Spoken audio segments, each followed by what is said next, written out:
First question है first question है लखनऊ समझौते के संदर्भ में निम्नलिखित कथनों पर विचार कीजिए। एक में है यह 1916 में संपन्न हुआ। दो में है इसके तहत कांग्रेस ने मुस्लिमों के लिए पृथक चुनाव क्षेत्रों को स्वीकार कर लिया। थ्री में है समझौते ने कांग्रेस के मध्यम मार्गी उग्रपंथियों और मुस्लिम लीग के लिए एक संयुक्त राजनीतिक मंच प्रदान किया।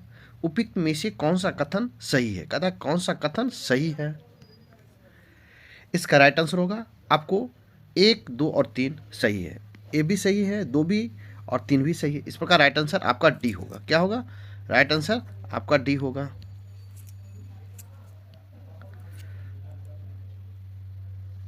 नेक्स्ट क्वेश्चन नंबर 2 देखेंगे के संदर्भ में निम्नलिखित कथनों पर विचार कीजिए।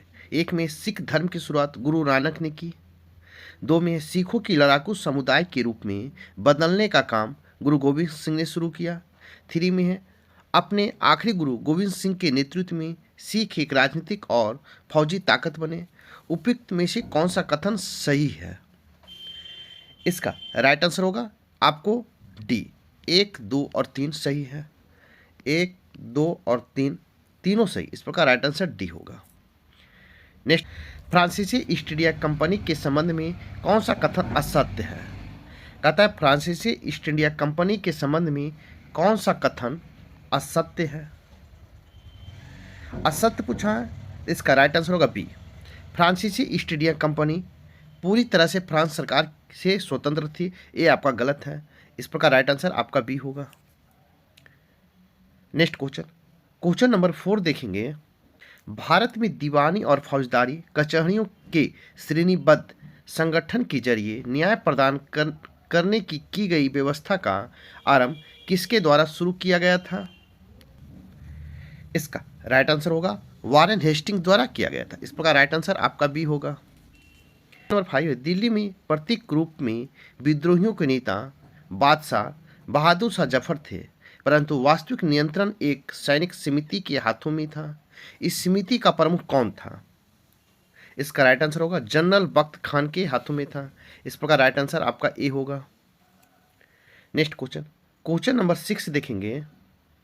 निम्नलिखित कथनों पर विचार कीजिए। एक में अक्षांशीय आधार पर नेपाल का विस्तार केवल उत्तरी गोलार्ध तक सीमित है। दो में है देशांतरीय आधार पर नेपाल का विस्तार पूर्वी एवं पश्चिमी दोनों गोलार्ध में है। थ्री में है नेपाल के निम्न ऊंचावच वाली भूमि को तराई कहते हैं। उपयुक्त में से कौन सा कथन सही पूछा है? सही है। इसका राइट आंसर हो जाएगा आपको केवल 1 और 3 आपका सही है। इस प्रकार राइट आंसर आपका ए होगा। नेक्स्ट निम्नलिखित कथनों पर विचार कीजिए। एक में माउंट एवरेस्ट संसार का सबसे ऊंचा पर्वत शिखर है। दो में है माउंट एवरेस्ट मध्य हिमालय में स्थित है। उपयुक्त में से कौन सा कथन सही है? इसका राइट आंसर हो जाएगा केवल 1 आपका सही है कि माउंट एवरेस्ट संसार का सबसे ऊंचा पर्वत शिखर है। ये आपका सही है। इस प्रकार राइट आंसर ए होगा। नेक्स्ट क्वेश्चन नंबर 8 देखेंगे। पाकिस्तान का मिथिला क्षेत्र निम्नलिखित में से किसके लिए प्रसिद्ध है? इसका कहता है पाकिस्तान का मिथिला क्षेत्र किस लिए प्रसिद्ध है? इसका राइट आंसर होगा प्राकृतिक गैस के लिए प्रसिद्ध है। इस प्रकार राइट आंसर बी होगा। नेक्स्ट क्वेश्चन 9 देखेंगे। चोखा जल विद्युत परियोजना किस देश में स्थित है? कहता है चोखा जल विद्युत परियोजना किस देश में स्थित है? इसका राइट आंसर होगा आपको भूटान में स्थित है। इस प्रकार राइट आंसर सी होगा। नेक्स्ट क्वेश्चन देखेंगे। क्वेश्चन नंबर 10 देखेंगे। भूटान की सीमा भारत के किन किन राज्यों से मिलती है? ए में सिक्किम, 2 में है पश्चिम बंगाल, 3 में असम, 4 में है अरुणाचल प्रदेश। तो इसका राइट आंसर हो जाएगा आपको 1, 2, 3 और 4 आपको सभी से मिलता है। इस प्रकार राइट आंसर डी होगा। नेक्स्ट क्वेश्चन नंबर 11 देखेंगे। उद्देश्य प्रस्ताव में कौन कौन सा बिंदु शामिल है? एक में है भारत एक स्वतंत्र संप्रभु गणराज्य है। 2 में संघ की इकाइयां स्वायत्त होगी और उन सभी शक्तियों का प्रयोग और कार्यों का संपादन करेगी जो क्षेत्रीय सरकार को नहीं दी गई है। 3 में संप्रभु और स्वतंत्र भारत तथा इसके संविधान की समस्त शक्तियां और सत्ता का स्रोत जनता है। 4 में अल्पसंख्यकों, जनजातियों, दलितों व अन्य पिछड़े वर्गों को समुचित सुरक्षा दी जाएगी। कहता है उपयुक्त कथनों में से कौन सा कथन सत्य है? सत्य पूछा है तो इसका राइट आंसर हो जाएगा आपको डी। राइट आंसर होगा डी। 1, 2, 3 और 4 सभी सत्य है, इस प्रकार राइट आंसर डी होगा। नेक्स्ट क्वेश्चन देखेंगे। क्वेश्चन है 12, भारतीय संविधान में अपशिष्ट शक्तियां का सिद्धांत कहाँ से लिया है? कहता भारतीय संविधान में अपशिष्ट शक्तियां का सिद्धांत कहाँ से लिया है? इसका राइट आंसर होगा कनाडा से लिया गया है, इस प्रकार राइट आंसर डी होगा। नेक्स्ट क्वेश्चन है, निम्नलिखित कथनों पर विचार कीजिए। 1 में मौलिक अधिकार निरंकुश या असीमित होते हैं। 2 में सरकार मौलिक अधिकार पर किसी भी प्रकार का प्रतिबंध नहीं लगा सकती है। उपयुक्त में से कौन सा कथन सत्य है? तो इसका राइट आंसर होगा आपको ना तो एक सत्य है और ना ही 2, इस प्रकार राइट आंसर डी होगा। नेक्स्ट क्वेश्चन देखेंगे। क्वेश्चन नंबर 40 देखेंगे। भारत के निर्वाचन में आरक्षण के संबंध में निम्नलिखित कथनों पर विचार कीजिए। 1 में समुचित प्रतिनिधित्व देने के लिए आरक्षण की व्यवस्था आवश्यक है। 2 में संविधान अनुसूचित जातियां और अनुसूचित जनजातियों के लिए लोकसभा और राज्य की विधानसभाओं में आरक्षण की व्यवस्था करता है। 3 में है आरंभ में संविधान में इस तरह के आरक्षण को 10 वर्ष के लिए लागू किया गया था, जिसे संवैधानिक संशोधन द्वारा समय समय पर बढ़ाया गया है। उपयुक्त में से कौन सा कथन सत्य है? तो इसका राइट आंसर होगा आपको उपयुक्त में सभी सत्य है, इस प्रकार राइट आंसर डी होगा। नेक्स्ट क्वेश्चन देखेंगे। क्वेश्चन है 15 है, भारतीय निकायों के चुनावों में कहता भारतीय निकाय के चुनावों को कौन संपन्न करवाता है? तो इसका राइट आंसर होगा राज्य निर्वाचन आयोग करवाता है, इस प्रकार राइट आंसर बी होगा। नेक्स्ट क्वेश्चन देखेंगे। क्वेश्चन नंबर 16 है, बिहार प्रांतीय किसान सभा का गठन सन में हुआ था, किस सन में हुआ था? इसका राइट आंसर होगा मार्च 1929 में हुआ था, इस प्रकार राइट आंसर सी होगा। नेक्स्ट क्वेश्चन है, बिहार की सीमा से लगने वाला भारत के राज्यों की संख्या कितनी है? तो इसका राइट आंसर होगा 3 राज्य हैं। कहता है बिहार की सीमा से लगने वाले भारत के राज्यों की संख्या कितनी है? तो 3 राज्य है, इस प्रकार राइट आंसर ए होगा। नेक्स्ट, महात्मा गांधी तथा इनके सहयोगियों की 1942 ईस्वी में हुई धरपकड़ से बिहार में बहुत दंगे हुए। इसमें रेल सेवा पूर्ण रूप से ठप हो गई। उसमें अधिकतम प्रभावित जिला था, तो सबसे प्रभावित जिला आपको पटना था, इस प्रकार राइट आंसर आपका सी होगा। नेक्स्ट क्वेश्चन है, क्वेश्चन नंबर 19 देखेंगे। सीताकुंड गर्म जलाशय स्थित है। कहता है सीताकुंड गर्म जलाशय स्थित है, कहाँ स्थित है? तो आपको मुंगेर में स्थित है, इस प्रकार राइट आंसर बी होगा। राइट आंसर बी होगा। नेक्स्ट क्वेश्चन देखेंगे। क्वेश्चन नंबर 20 है, नालंदा बिहार का विध्वंस किया था। कहता नालंदा बिहार को विध्वंस किसने किया था?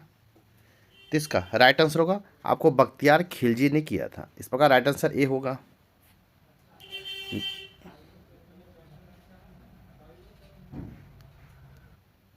नेक्स्ट क्वेश्चन है, क्वेश्चन नंबर 21 है, उस वीर भारतीय राजा का नाम बताइए जिसने सिकंदर ने झेलम के तट पर पराजित किया था। इसका राइट आंसर हो जाएगा आपको पुरु पोरस को पराजित किया था, इस प्रकार राइट आंसर बी होगा। नेक्स्ट क्वेश्चन देखेंगे। क्वेश्चन है, किसके ग्रंथ में चंद्रगुप्त मौर्य का विशिष्ट रूप से वर्णन किया गया है? कहता किसके ग्रंथ में चंद्रगुप्त मौर्य का विशिष्ट रूप से वर्णन किया गया है? तो विशाख दत्त में किया गया, इस प्रकार राइट आंसर सी होगा। नेक्स्ट, निम्न में से किस स्रोत में उल्लेखित है कि प्राचीन भारत में दास्तान नहीं थी? कहता है निम्न में से किस स्रोत में उल्लेखित है कि प्राचीन भारत में दास्तान नहीं थी? इसका राइट आंसर हो जाएगा आपको मेगास्थनीज के इंडिका में उल्लेखित है, इस प्रकार राइट आंसर सी होगा। नेक्स्ट क्वेश्चन, क्वेश्चन नंबर 24 देखेंगे, निम्नलिखित में से कौन अपने पिता के अभियानों के कर्म में सैनिक छावनी में पैदा हुआ था। तथा निम्नलिखित में कौन अपने पिता के अभियानों के कर्म में सैनिक छावनी में पैदा हुआ था। इसका राइट आंसर होगा अमोदवर्ष राष्ट्रकूट पैदा हुआ था। इस प्रकार राइट आंसर ए होगा। नेक्स्ट क्वेश्चन नंबर 25 है, होली त्यौहार के सार्वजनिक उत्सव में भाग लेने वाला दिल्ली का प्रथम सुल्तान कौन था। कहता है होली उत्सव में या होली त्यौहार में सार्वजनिक उत्सव में भाग लेने वाला दिल्ली का प्रथम सुल्तान कौन था। तो इसका राइट आंसर हो जाएगा आपको मोहम्मद बिन तुगलक था। इस प्रकार राइट आंसर बी होगा। नेक्स्ट क्वेश्चन देखेंगे, क्वेश्चन नंबर 26 देखेंगे, निम्नलिखित में से किसने सल्तनत काल में डाक व्यवस्था का विस्तृत विवरण दिया है। कहता है सल्तनत काल में डाक व्यवस्था का विस्तृत विवरण किसने दिया है। इसका राइट आंसर हो जाएगा आपको इब्न बतूता ने दिया है। इस प्रकार राइट आंसर बी होगा। नेक्स्ट क्वेश्चन देखेंगे, क्वेश्चन है व्यवहारिक वेदांत के प्रतिपादक कौन है। तो व्यवहारिक वेदांत के प्रतिपादक कौन है। इसका राइट आंसर हो जाएगा आपको विवेकानंद है। इस प्रकार राइट आंसर आपका डी होगा। नेक्स्ट क्वेश्चन है, क्वेश्चन नंबर 28 है, एक साप्ताहिक के रूप में यंग इंडिया का प्रकाशन किया था। कहता है एक साप्ताहिक के रूप में यंग इंडिया का प्रकाशन किसने किया था। इसका राइट आंसर होगा होम रूल पार्टी ने किया था। इस प्रकार राइट आंसर आपका ए होगा। नेक्स्ट क्वेश्चन देखेंगे, क्वेश्चन नंबर 29 देखेंगे, आपको सूची 1 और सूची 2 दिया गया है। सूची 1 में समाचार पत्र है और सूची 2 में संपादक है। आपको इसमें मिलान करना है। ए में है काल, तो काल का हो जाएगा आपको क्या हो जाएगा, काल का हो जाएगा आपको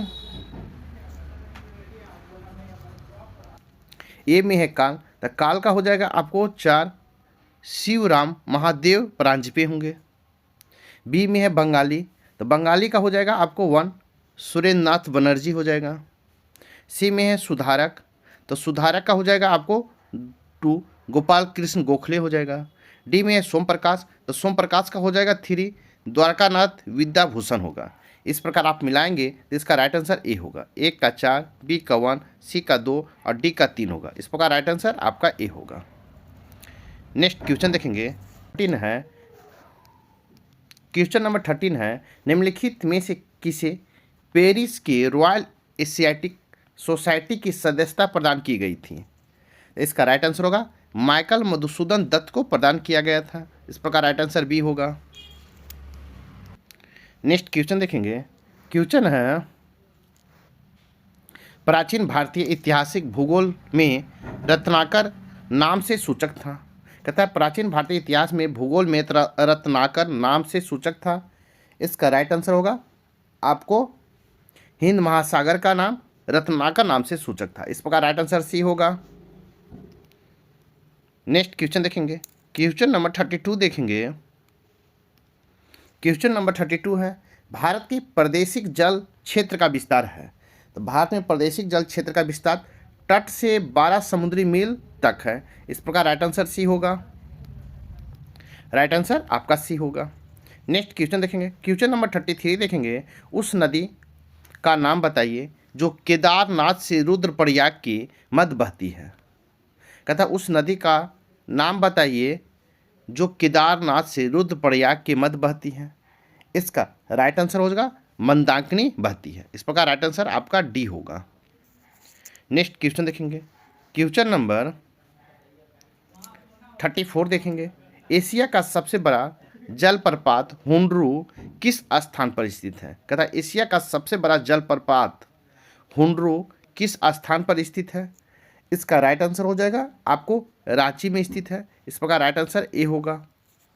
नेक्स्ट क्वेश्चन देखेंगे, क्वेश्चन है आपको इंटर ट्रॉपिकल, क्वेश्चन नंबर 35 है कि इंटर ट्रॉपिकल कंजर्वेंस जोन एक निम्न वायुदाब पेटी स्थित है। तो कहाँ स्थित है। तो इसका राइट आंसर हो जाएगा आपको भूमध्य रेखा पर स्थित है। कहाँ, भूमध्य रेखा पर स्थित है। इस प्रकार राइट आंसर डी होगा। नेक्स्ट क्वेश्चन देखेंगे, क्वेश्चन नंबर 36 है, भारत के किस राज्य का सर्वाधिक क्षेत्र घने पतझड़ वाले जंगल से घिरा है?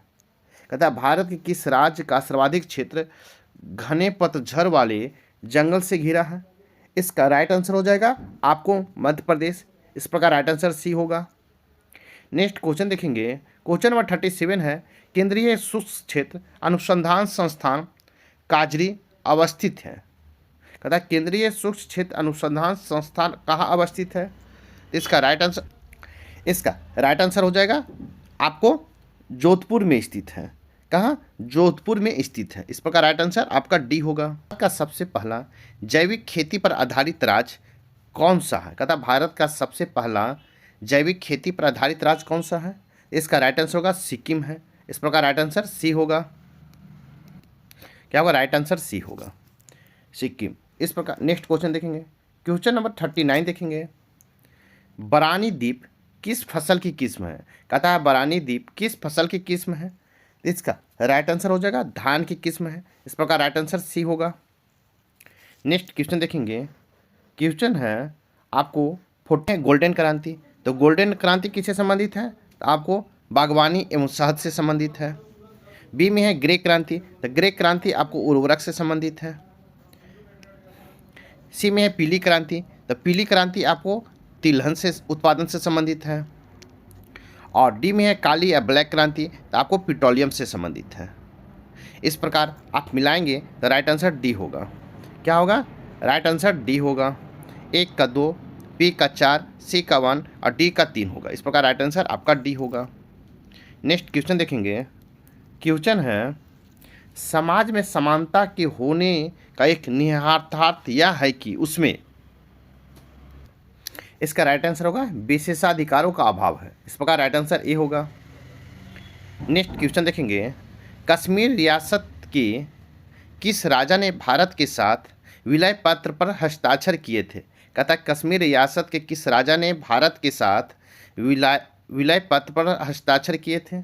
इसका राइट आंसर होगा इनमें से कोई नहीं। इस प्रकार राइट आंसर डी होगा। नेक्स्ट क्वेश्चन देखेंगे, क्वेश्चन है क्वेश्चन नंबर 43 देखेंगे, भारत में रहने वाले ब्रिटिश नागरिक दावा नहीं कर सकते हैं। क्वेश्चन नंबर 43 है, भारत में रहने वाले ब्रिटिश नागरिक दावा नहीं कर सकते हैं। क्या नहीं कर सकता है? तो इसका व्यापार और व्यवसाय में स्वतंत्रता का अधिकार का दावा नहीं कर सकता। इस प्रकार राइट आंसर ए होगा। नेक्स्ट क्वेश्चन नंबर 44 देखेंगे, भारत के किस प्रधानमंत्री की मृत्यु देश के बाहर हुई? इसका राइट आंसर हो जाएगा लाल बहादुर शास्त्री की मृत्यु देश के बाहर हुआ। इस प्रकार राइट आंसर सी होगा। नेक्स्ट क्वेश्चन देखेंगे, क्वेश्चन नंबर 45 है, राज्यसभा के गठन में प्रतिभा, अनुभव एवं सेवा को प्रतिनिधित्व देने में भारतीय संविधान निर्माता निम्नलिखित में से किससे प्रभावित हुए थे? कहता है राज्यसभा के गठन में प्रतिभा, अनुभव एवं सेवा को प्रतिनिधित्व देने में भारतीय संविधान निर्माता निम्नलिखित में किससे प्रभावित हुए थे? तो इसका राइट आंसर हो जाएगा आपको आयरिश गणतंत्र से प्रभावित हुए थे। इस प्रकार राइट आंसर आपका ए होगा। नेक्स्ट क्वेश्चन है क्वेश्चन नंबर 46 है, लोकसभा में किसी विधेयक पर आम बहस निम्नलिखित में किस स्तर पर होती है? कहता है लोकसभा में किसी विधेयक पर आम बहस निम्नलिखित में किस स्तर पर होती है? इसका राइट आंसर होगा आपको द्वितीय वाचन में होती है। इस प्रकार राइट आंसर आपका बी होगा। नेक्स्ट क्वेश्चन नंबर 47 देखेंगे,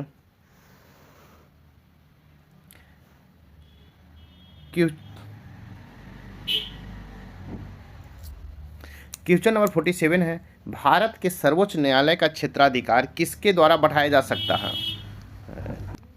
क्वेश्चन नंबर 47 है, भारत के सर्वोच्च न्यायालय का क्षेत्राधिकार किसके द्वारा बढ़ाया जा सकता है? तो इसका राइट आंसर होगा आपको संसद द्वारा विधि बनाकर बढ़ाया जा सकता है। इस प्रकार राइट आंसर सी होगा।